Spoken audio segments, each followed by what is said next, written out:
Perempuan dengar Perempuan dengar sini. Kalau laki kau dah start naik tangan, boyfriend kau tak payah tolak tepi. Itu tak ada ikatan lagi.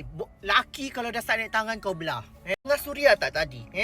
Mengandung anak pertama, hidung patah kena pijak depan mak mentua. Mak mentua kata, shh, diam. Jangan kuat sangat jerit. Nanti jiran-jiran dengar. Butuh mak mentua kau. Mak mentua kau butuh. Patut makan kot anjing. Yes. Anak kedua tadi apa? Anak kedua tadi kau apa pula Setiap kali buat anak mesti kau ada patah-patah. Tolonglah tinggalkan jantan macam tu, dek. Tinggalkan. Unless kalau kau suka setiap kali beranak kau suka patah riak. Setiap kali beranak kau suka masuk besi, kau masuk simen. Itu lain. Sebab kau yang fetish. Bodoh. Pui.